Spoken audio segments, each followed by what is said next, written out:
Up next on the Common Free podcast, in collaboration with the World Happiness Fest, Dr. Lobsang Negi, the Executive Director of the Center for Contemplative Science and Compassion-Based Ethics at Emory University.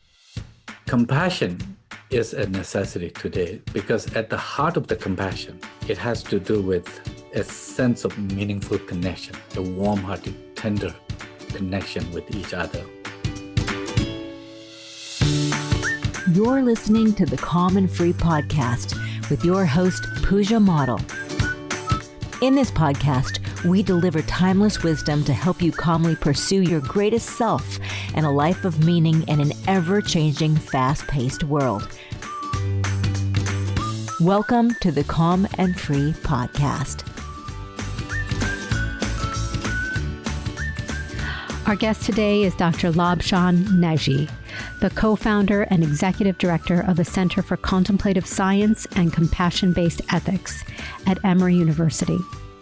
Over the past 2 decades, Professor Negi has been a pioneer of compassion training programs and has contributed to the development of compassion science through his research. He oversees the Social, Emotional, and Ethical Learning Program, an academic collaboration that began in 1998 between Emory University and His Holiness, the Dalai Lama.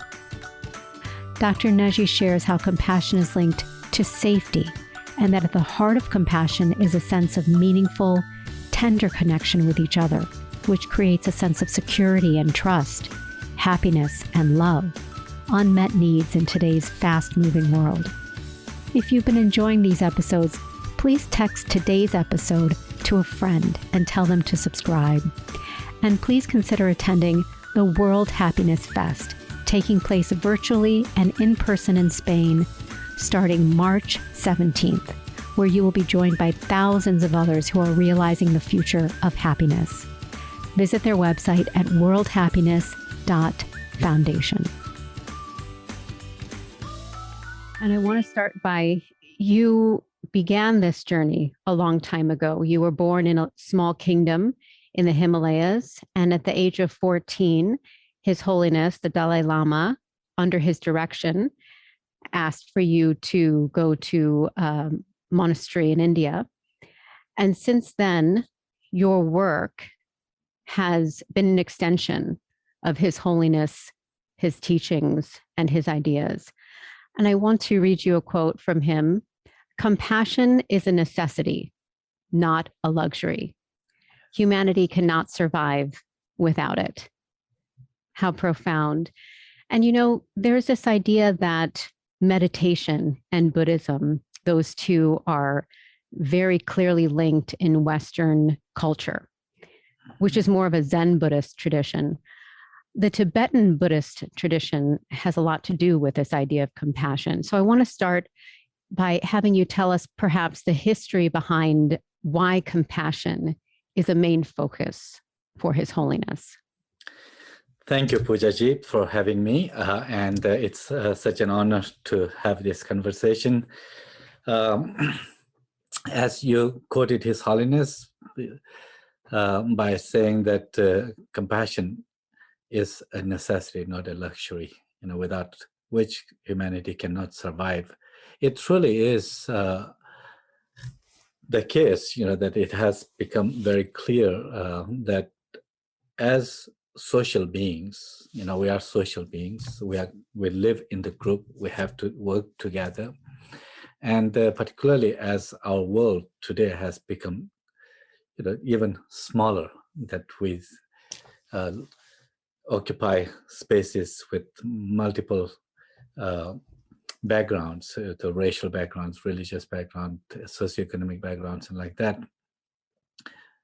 Compassion is a necessity today because at the heart of the compassion, it has to do with a sense of meaningful connection, a warm-hearted, tender connection with each other.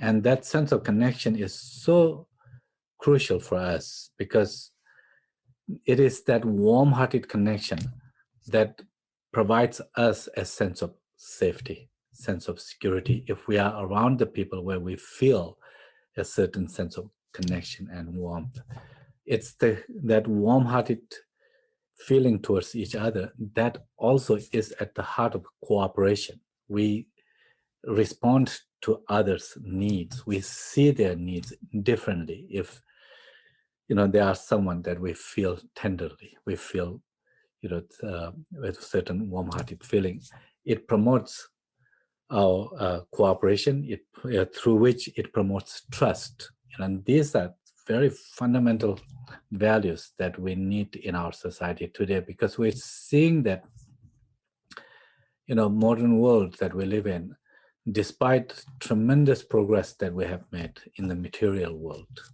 and with that comes many of the conveniences that we are certainly a majority of people on this world are enjoying, including good health, in the sense that they are medicine has advanced, and with that comes our longevity, and many of the illnesses that we have medicine to treat with. Even like in this pandemic that we are, this is really horrific.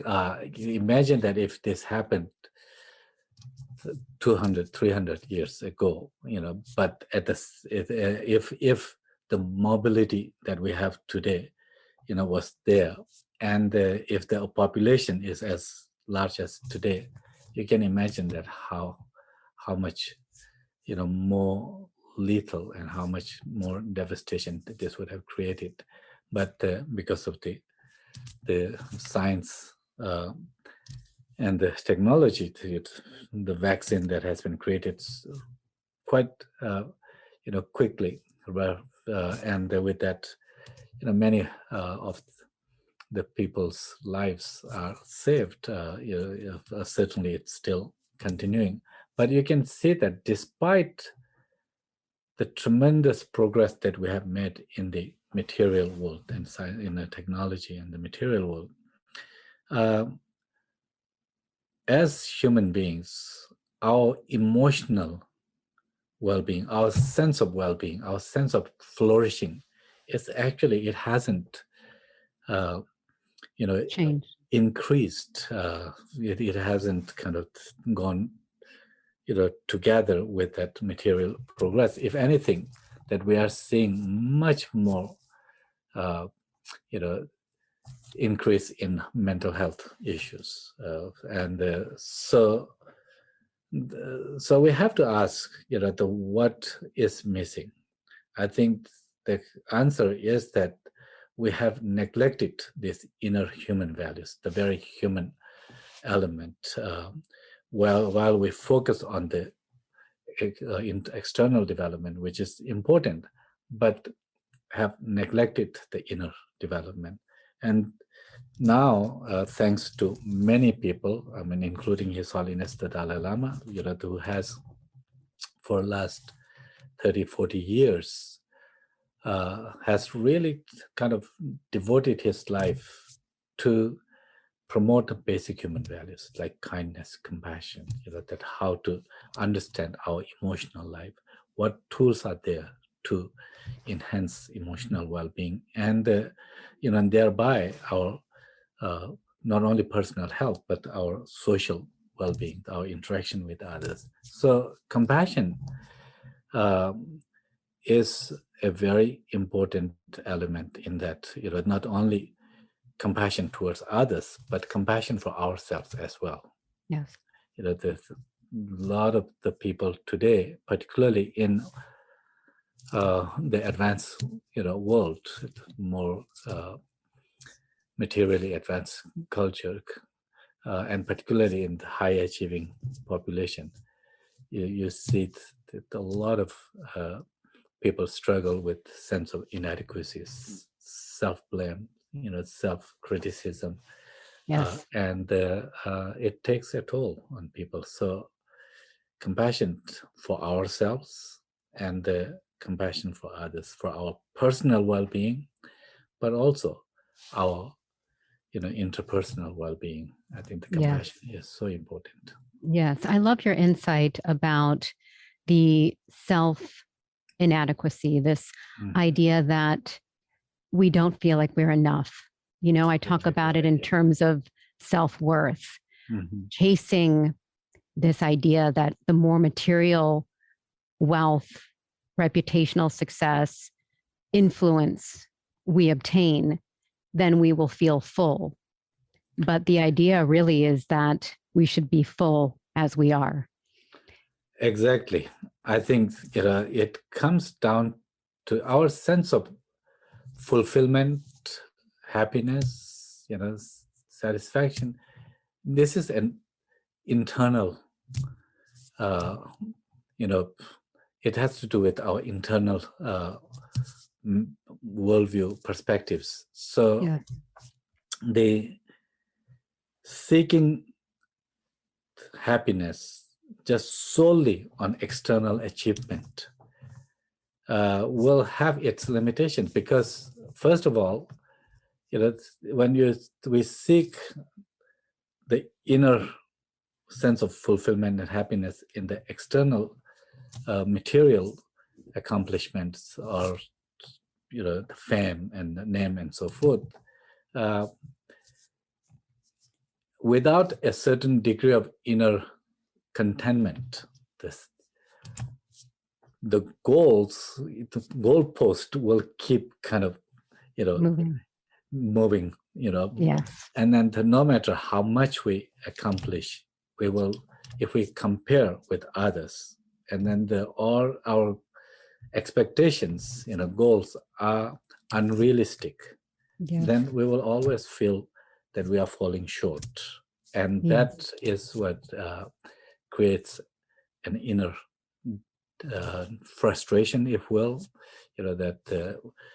and on the one hand, that this can lead to a nasty sense of competitions and like that, which in turn then ruin our relationship and then our own well-being. But on the other hand, when we feel that despite our efforts, we are not achieving, we're not getting where we want to be, with our lives are not perfect, then we turn inwards with that self-blame and the feeling I'm not good enough, and really hurting our self-esteem and self-worth.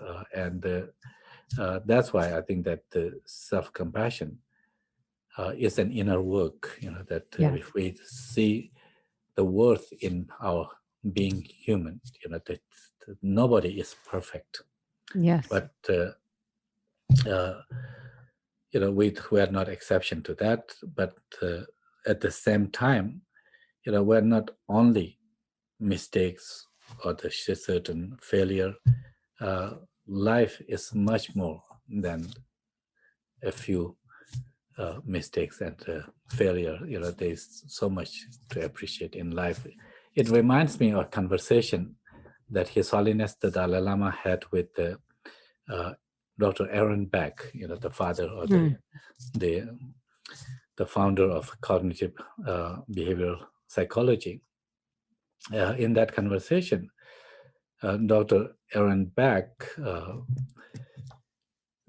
picking on His Holiness's insight that about when we deal with our own emotional problems and like that, we need to bring this broader perspective, and he talks about how once he had a physicist come to his therapy session who had expected that he would win Nobel Prize in physics that year, but for some reason he did not get, and he was devastated, just really crushed and depressed. So he showed up at his therapy session, and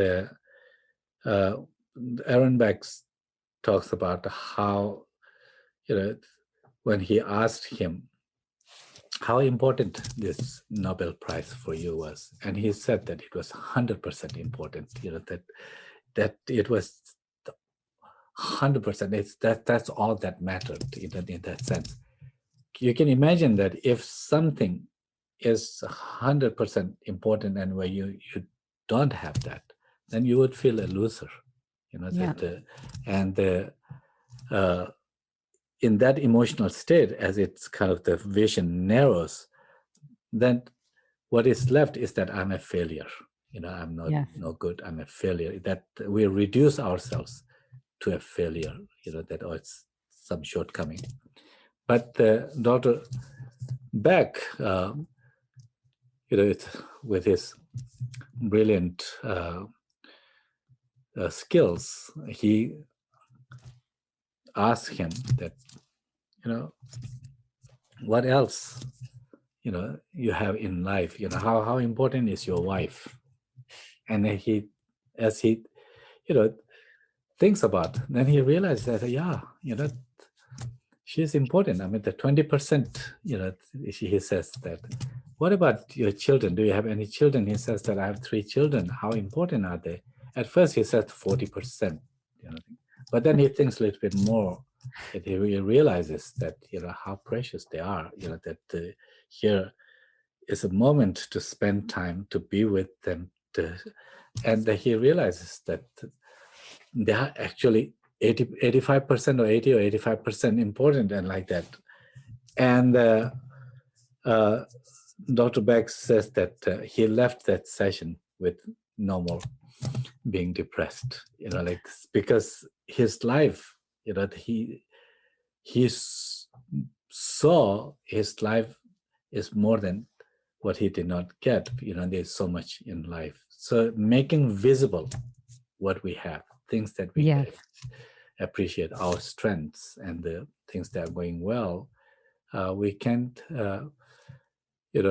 have a more of a kind of holistic sense of us as a human being. I love your talking about really is reframing, having a different lens that we use to assess the worthiness and success of us as humans, which is not an easy task given that culture and societal cues, environment create that idea in us. And we have to have not only the awareness, but the fortitude to define ourselves differently. Exactly. Yeah, that's very true. I'd love to talk about CBCT, cognitive-based compassion training. We all, as humans, have the capacity for compassion. Can we discuss the difference, please, between traditional Tibetan Buddhist mind training and Western-based cognitive practices? The blend of those two has now created this regime, this program. Could you tell us the differences between these two? Certainly. Both what is referred to as Lojong, or the mind training tradition, in Indo-Tibetan Buddhist tradition, actually this evolved in India, the ancient India, and the Buddhism went to Tibet from India. So in Tibet, for the last 1300 years or so, until 1959, let's say that before the invasion of Tibet by the communist Chinese, Tibet really was a place where this ancient Indian knowledge, it flourished. That hundreds of texts were translated. Many great masters from India, like the Kamalashila, Shantarakshita, Atisha, and so forth. Many of those masters who went to Tibet to disseminate these teachings, and the Tibetans, translators translating all that material into Tibetan, and the big monastic universities that were founded, and then where this culture, the spiritual culture, really flourished and then was sustained for over millennia in Tibet. And what evolved in India also, since the time of the Buddha, 2,500 years ago. And the heart of the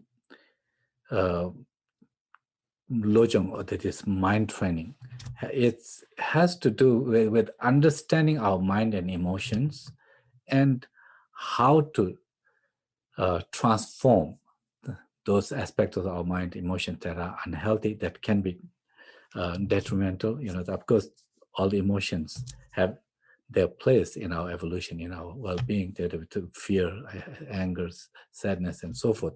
But some of these emotions, if they grow out of proportion, if they become unadaptive, then that's where that we see that how they take toll on our health, physical, mental, emotional health, and our relationship, and our work, how productive we are. So because the Lojong tradition, its central focus is to very systematically look within, and it's like the experiment, in a sense, observation, a close observation of what trigger our emotions, how, in what conditions promote this, under what conditions we can change, what are the strategies, the cognitive strategies that you can use, what are the social or environmental conditions that can help in the either triggering unhealthy or the healthy emotions and like that. So therefore, from that perspective, if you just take the heart of the mind training, it's actually very much scientific. That when you see today the cognitive regulation of emotions, for example, that there are cognitive psychologists who understand emotion within this what may be called the process model of emotions. That what kind of conditions are conducive to certain emotions, the environment and like that, and then the emotions, what kind of condition give rise to emotions like fear, anger, the anxiety, anxiousness, and the agitations and so forth, and then understanding that how they gain strength, if in other words, what impact it has on health. It's very, very similar. That I just said these 3 cognitive strategies that cognitive psychologists use today. One, what is called the attention deployment, or it's sometimes called the distraction. That it is basically has to do with how do we apply our attention to regulate our emotions and the body. For example, let's say when a little child is in distress because of some pain, or maybe he or she is hungry, or something is bothering, and then the child is crying, and the parents they don't know what's going on, but obviously child's attention is pulled to whatever is causing that pain or the distress. Parents have to try to disengage child's attention from what is causing that pain or the irritation to something that is soothing, that maybe giving it nice touch and hug, holding it, like that warm touch. When a child's attention go to that warm feeling, it brings child's attention away from what is distressing, and that can help soothe, comfort. Or if that doesn't work, that sometimes that parents may ask children to that, oh, look at this, something interesting that they point to, maybe a bird or some kind of the colors, or something that might be interesting, or make some noise, or maybe make some expression of the facial expression, and the child, if that is interesting, child's attention go there, and it's not stuck with something that is causing pain. And you can think of that, if child's brain is on fire, with that, with whatever is irritating, that by bringing attention to something interesting, something comforting, something soothing, it literally calms down that brain on the fire. So if you sustain child's attention long enough with that interesting thing, then since the child's brain, will brain that is activated, there's distress kind of circuits of the brain that is calmed, and then the child will go on playing or eating or they're studying or whatever. It becomes regulated, mind and body. That's the strategy you find, what with in the practices of attention, the attention training, for example. So often people talk about, how to cultivate our attention to be more in present, Yes. And then the second strategy that they did use is what they refer to as self-distancing. It basically, it's if something is causing distress to us, it has to do with, as Paul Ekman, the expert in emotions, he talks about the events do not literally trigger emotions. It's our appraisal, how we interpret. That's what make those as a kind of trigger our emotions. So that being the case, certain events, whether it's a person or our own some pain or noticing some lump or this, or imagine anticipating something happening in the future, we are so quick to judge. That this is really good, this is bad, what else might happen, and all that projections, psychological projections, or the judging that happens, it little spark of emotion, of fear, or this, agitation, it can become big forest fire. That with those winds of projections or the judging. So self-distancing has to do with by bringing awareness to those feelings, those impulses or the perception, and to be able to acknowledge or witness by stepping back, so to speak, kind of disengaging our projection or judging, just witnessing, acknowledge, and letting it come and go. That's and the research in this field is strong, that how it helps with all kind of conditions that we are struggling today. And the third strategy is what they call the reappraisal. And that's what earlier, what Aaron Beck was doing, that's reframing, like that any certain events that we encounter, whether someone's criticism or there's some anticipation of something outcome in the future, or there's some goals and so forth that we are pursuing that did not come. If we appraise, that in the terms of that this was something that was negative for us, something that is a threat to us, or but rather if we can bring that broader perspective to change the meaning of that situation, then it changes our feelings, our emotions. Yes. And that's what the cognitively based compassion training utilizes, these three kind of strategies that are at the heart of this Lojong, the mind training tradition in this ancient Indo-Tibetan mind training traditions, and the modern scientific insights and the research also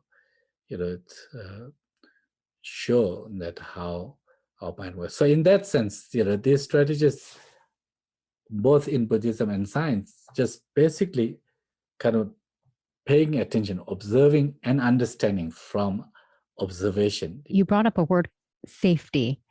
And that idea of safety, I find, is such a profound word to use in this context, because it really does make people feel that they can't give that tenderness when they don't feel safe.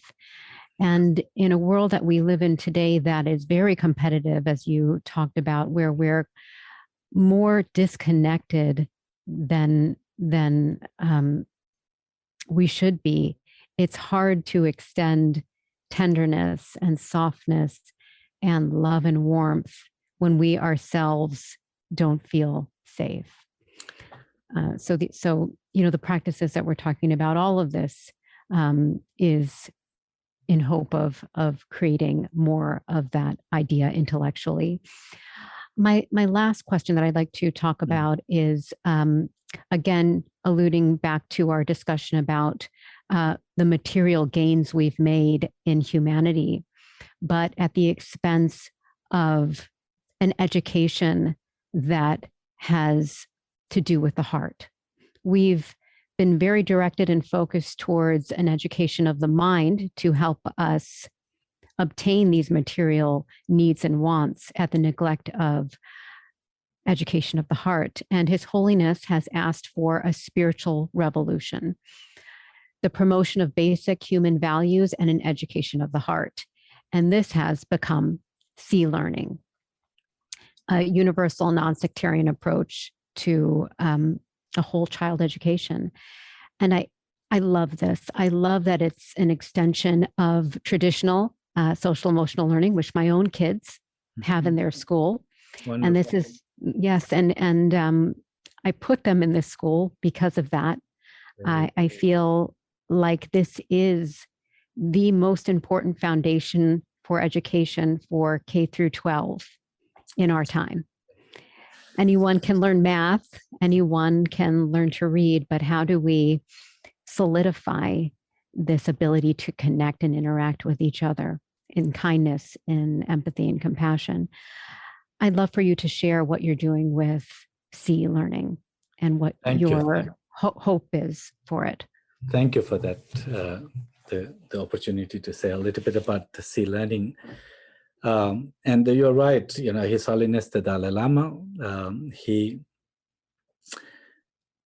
very much realizes that modern education, needs to incorporate the education of the heart. While training for our brain or the intellect, we need to train our heart as well. So when it comes to training the heart, that being more compassionate, kind, more cooperative, more helpful towards others. It's as you mentioned in the before this question that if we ourselves are struggling emotionally, if we ourselves are empty, we don't have anything to give to others. So that's why I think that this spiritual revolution, if you will, about in education to incorporate the education of the heart, it really involves self-regulation. They're very important. That has to do with our emotional intelligence. Mm-hmm. If we are not aware of our emotions, if we are not aware of how emotions arise, or at least have tools to regulate our emotions, then any little emotional feelings that they're experiencing, they can be overblown, and then it can really impact our life. We are social beings also, that our emotions impact our relationship with others. Yes. If I'm irritated with someone for their little mistake, or them not including me in a certain play, or or so forth, or just someone else's success and like that, if I'm troubled by that, and then it is going to not only impact my own health, emotional and physical health, but also it's going to affect my relationship with others. Yeah. And we are social beings. Our being of our success and well-being very much is dependent on our social life, that as social beings. So social intelligence, that how we feel about others, how we respond to others' feelings and needs and so forth, our other success and challenges and so forth. It has a lot to do with our own well-being and as well. And then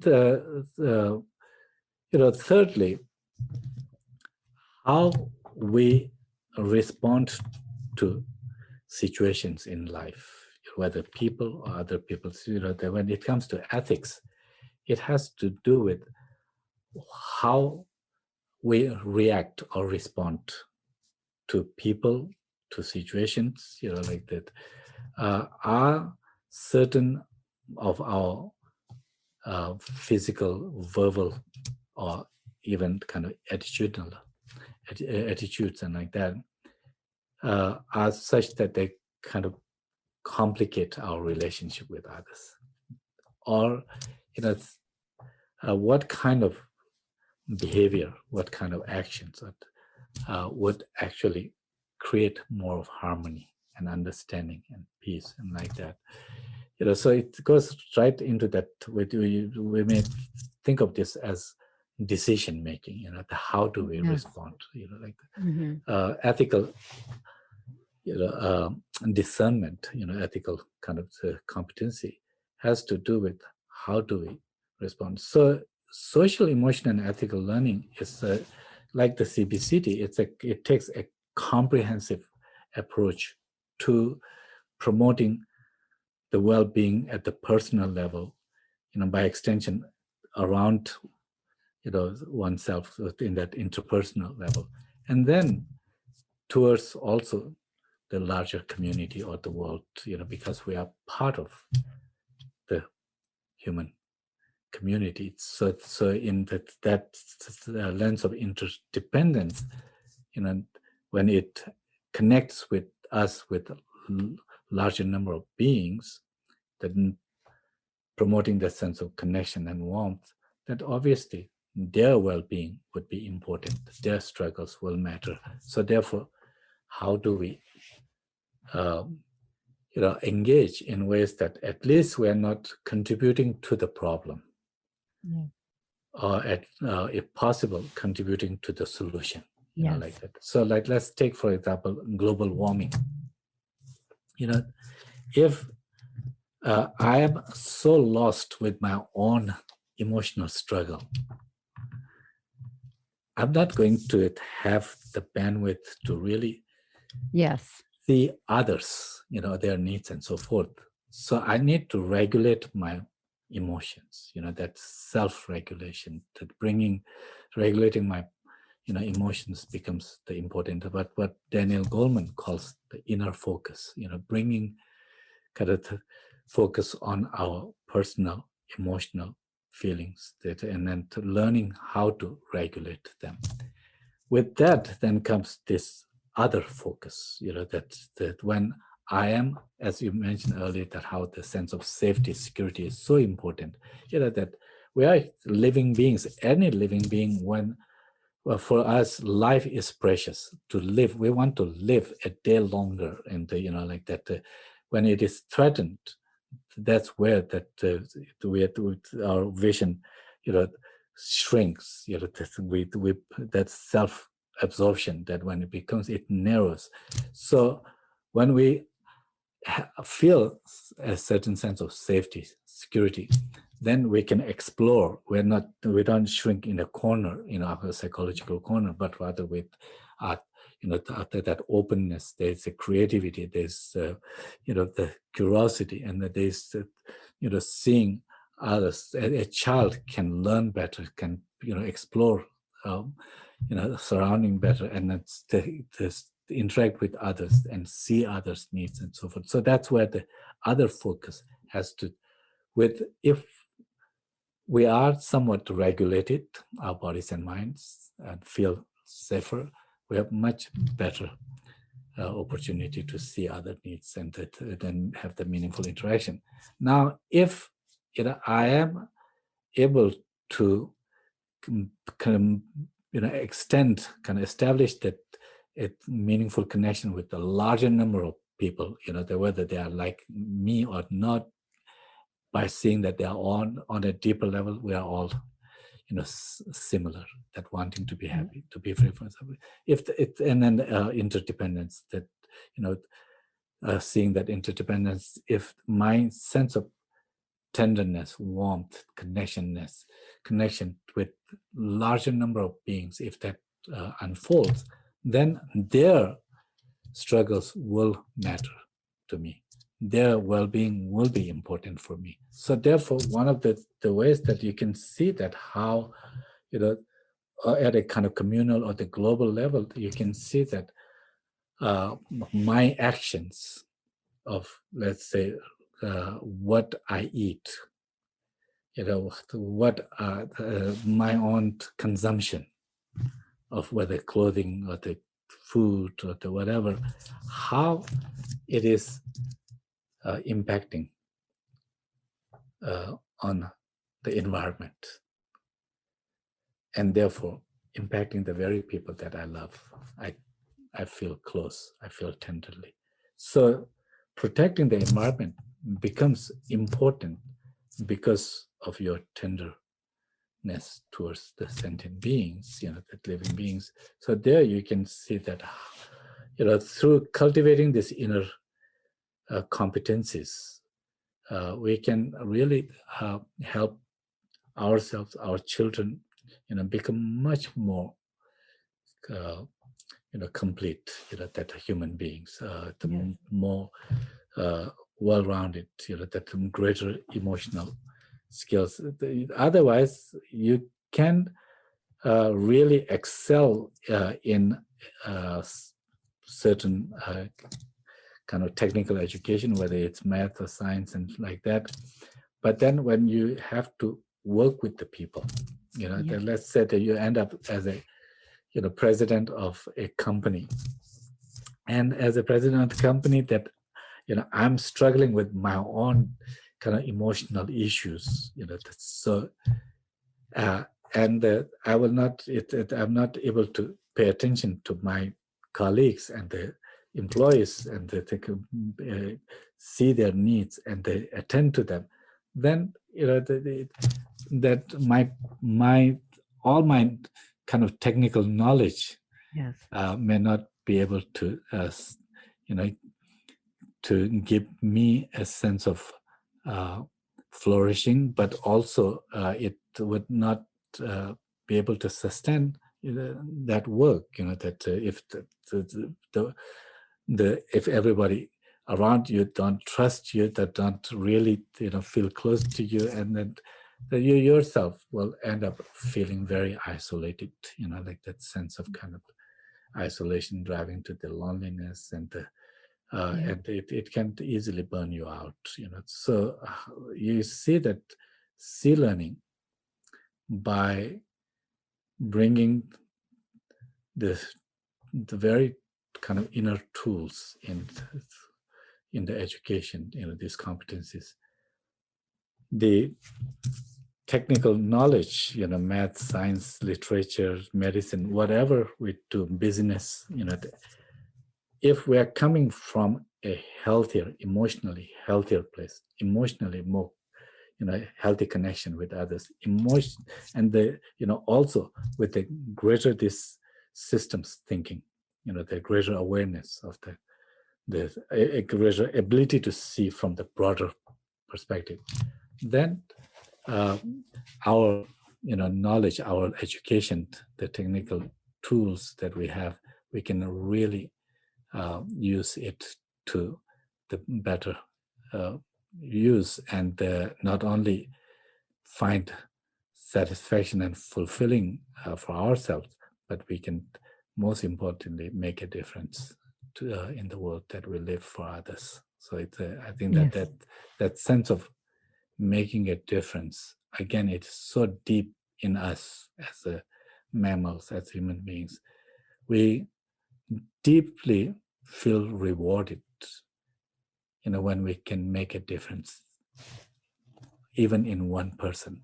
Like someone struggling, that if you are able to extend help, just the other person, the smile on other person, a certain degree of comfort, like that, that has our biologically, this, we have this disposition that in such situation, it brings a great sense of fulfillment and joy. So Yes. I think it can make personal lives better, but eventually, the more collectively, it can make the world better. So as the scientists said, that if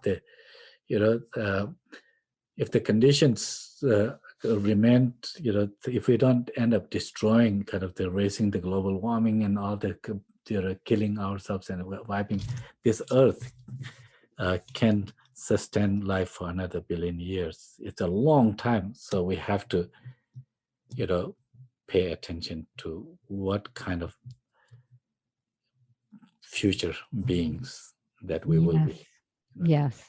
So beautifully said, Professor Negi. This has been a beautiful conversation, and I can't be more aligned with you about the education being the vehicle for not only inward health and prosperity, but the health and prosperity and well-being of humanity and ecology.